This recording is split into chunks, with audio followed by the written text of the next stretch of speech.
C'est parti pour 42 km 195 de course à pied ou à vélo. Plus de 200 personnes ont participé au Marathon du patrimoine samedi.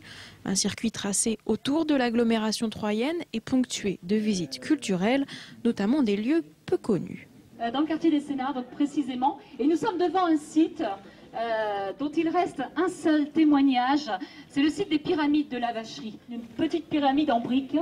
Ça permet aux Troyens et aux Aubois de pouvoir découvrir un petit peu leur patrimoine méconnu comme celui-ci. C'est une pyramide d'Auguste Bourgoin qui date de la fin du 19e, qui faisait partie de ces monuments un petit peu hétéroclites que l'on peut comparer au palais idéal du facteur Cheval. Et c'est vrai qu'on passe devant, on ne la voit pas. Donc c'était l'occasion un petit peu d'attirer l'attention sur ce site. Le thème de ces journées européennes du patrimoine était les patrimoines cachés. Le marathon a donc permis aux coureurs de visiter des lieux normalement fermés, comme ce parc privé truffé d'œuvres d'art monumentales. Visite guidée par le propriétaire, une des expériences insolites qui font l'intérêt et le charme de cette sortie. Ça n'a été ouvert que pour le Marathon du patrimoine cette année. Donc là, on ne peut que le remercier. Et je crois que les gens sont enthousiasmés par rapport à ce qu'ils ont vu, ne serait-ce que sur les 3 premiers sites. Car sur les 15 sites sélectionnés, certains sortent des sentiers battus. De la voie romaine à un village Far West en passant par la station Météo France de Barberet-Saint-Sulpice ou l'installation électrique de Crenay près Troyes. Par rapport à une visite du Bouchon de Champagne, ce format de course longue distance permet plus de fantaisie.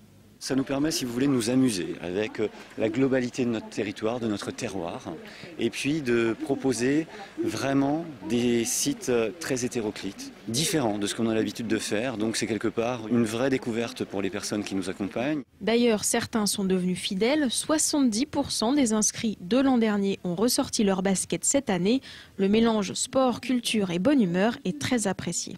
Je viens exprès pour ce marathon. Ça me permet de découvrir justement une région que je ne connais pas. Là, je découvre vraiment des lieux un peu insolites et c'est vraiment très intéressant. Bon, c'est sympa, c'est une balade, c'est agréable, c'est tranquille, on est en famille et c'est convivial. Il n'y a pas l'esprit sportif où les gens courent, se bousculent, c'est bien. Et pour l'an prochain, la date est déjà fixée. Le Marathon du patrimoine aura lieu le 14 septembre. Les inscriptions sont déjà ouvertes.